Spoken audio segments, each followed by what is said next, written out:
तो इस वीडियो में हम लोग पढ़ने वाले हैं स्पेशल थ्योरी ऑफ रिलेटिविटी। तो ये थ्योरी आपका माइकलसन मॉडल एक्सपेरिमेंट के बाद डेवलप हुआ, तो इसके बारे में आप इस वीडियो में हम लोग पढ़ेंगे।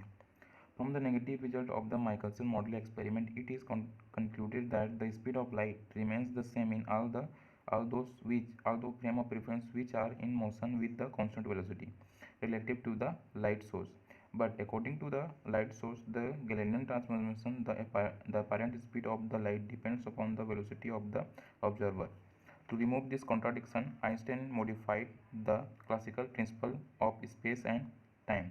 According to the classical or Newton principle, space and time are variant for the observer.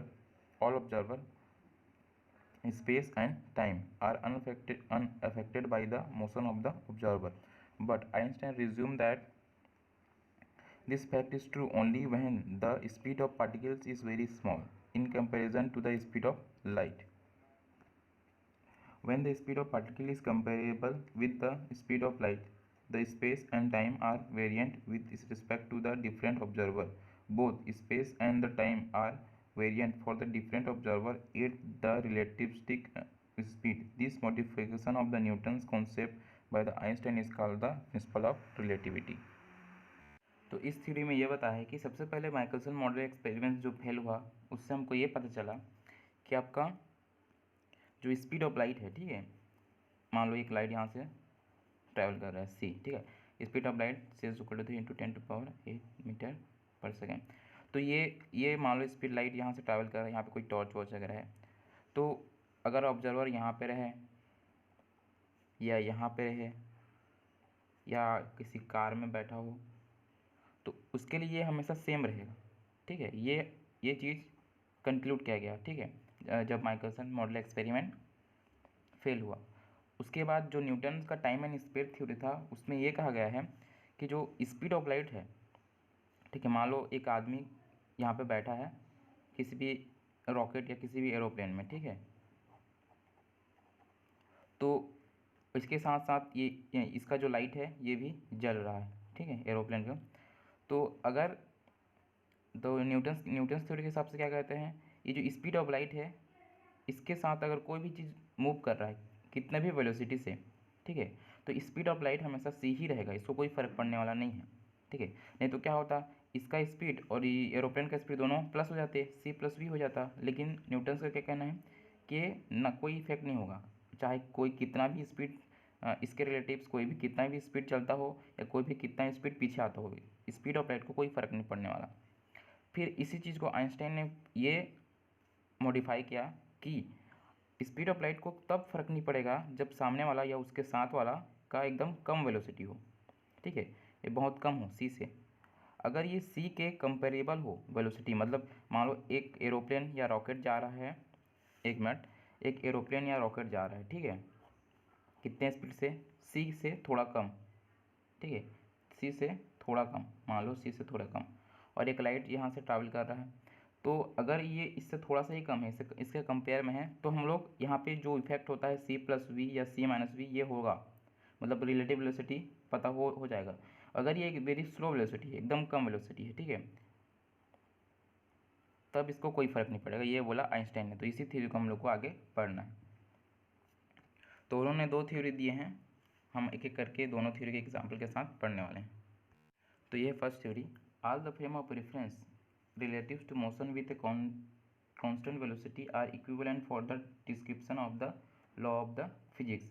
मतलब जैसे कि ये आपका कोई भी एक पर्सन है, ठीक है, ये आपका कोई भी एक पर्सन, जो कोई भी इंसान एक कार में बैठा है, कार आगे की ओर जा रहा है, ठीक है, यहाँ पे आगे की ओर जा रहा है, तो ये आदमी स्टेशनरी है, तो इस आदमी को क्या लगेगा, कार आगे की ओर जा रहा है, ठीक है, कार जा रहा है, कार में जो इंसान है बैठा है वो भी आगे जा रहा है। लेकिन अगर ये कांस्टेंट वेलोसिटी से मूव कर रहा है, तो इस आदमी को ये लगेगा कि ये यहीं पे है, ये आदमी पीछे जा रहा है, ठीक है। तो ये आपका दो डिफरेंट फ्रेम ऑफ रेफरेंस। तो यही चीज़ बताया गया है कि अगर कोई भी चीज़ कांस्टेंट वेलोसिटी से आगे बढ़ रहा है, तो इसके लिए जो फील होगा, इसको क्या फील हो रहा है कि ये वी वेलोसिटी पीछे जा रहा है, और ये भी कांस्टेंट वेलोसिटी, मतलब स्टेशनरी, मतलब वी इज इक्वल टू 0, तो इसको ये फील होगा कि ये आगे जा रहा है उसी वेलोसिटी से। मतलब इसके लिए जो है फ्रेम ऑफ रेफरेंस, इसके लिए जो दिख रहा है, ए जो है एस जो है वी जो है इसके लिए पोजीशन, वेलोसिटी, टाइम, स्पीड जो भी है वो सेम इसी के लिए होगा अगर ये कांस्टेंट वेलोसिटी से जा रहा है। एक और एग्जांपल लेते हैं। ये है मान लो एरोप्लेन, ठीक है, डायग्राम थोड़ा सा अजीब है। ये एक एरोप्लेन है और यहाँ पे एक इंसान नीचे खड़े होकर उसको देख रहा है, ठीक है। ये स्टेशनरी है, मतलब v = 0 है।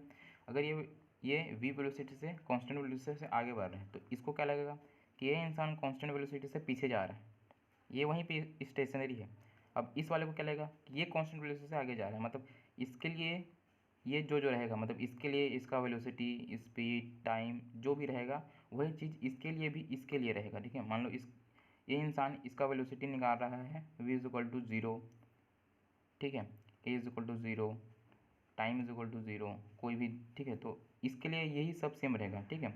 इसके लिए भी a = 0, v = 0, t = 0, ठीक है। अगर लॉजिकल बोला जाए तो इसके लिए ये जो हो रहा है, मतलब इसके लिए ये जैसा मूवमेंट कर रहा है इसके लिए भी ये वैसा मूवमेंट करेगा। कब? जब ये जो मोशन में ऑब्जेक्ट वो यूनिफॉर्म मोशन में मूव कर रहा होगा। ये आपका दूसरा एग्जांपल। अब हम लोग सेकंड थ्योरी पे जाएंगे।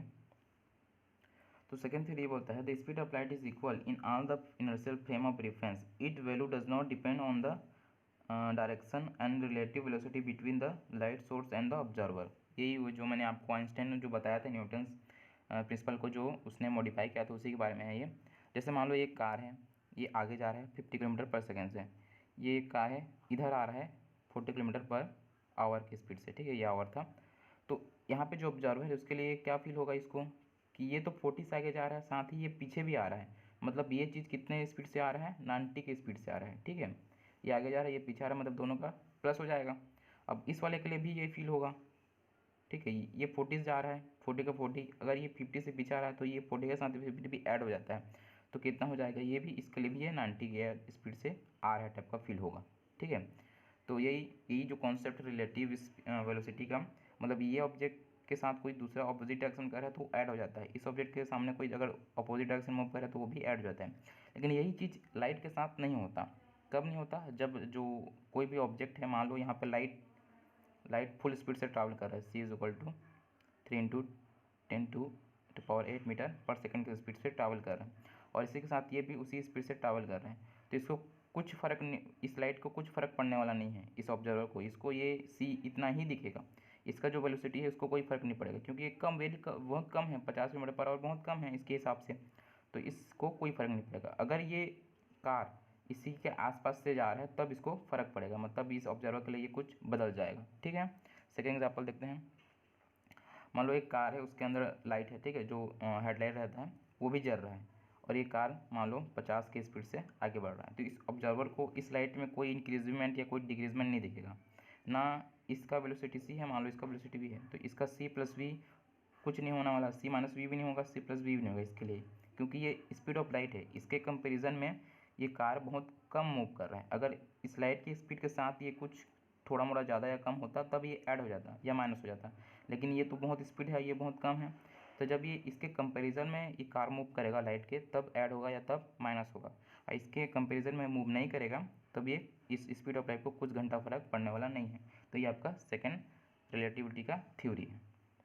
यहाँ तक वीडियो देख लिया तो प्लीज़ इस चैनल को सब्सक्राइब भी कर दीजिए। इस टॉपिक से आपको फर्दर कुछ भी वीडियो चाहिए तो सारे वीडियो का लिंक मैंने डिस्क्रिप्शन में डाल दिया है। इस टॉपिक के प्लेलिस्ट का भी लिंक मैंने डिस्क्रिप्शन में डाल दिया है, प्लीज़ वहाँ जाके आप चेक कर सकते हैं।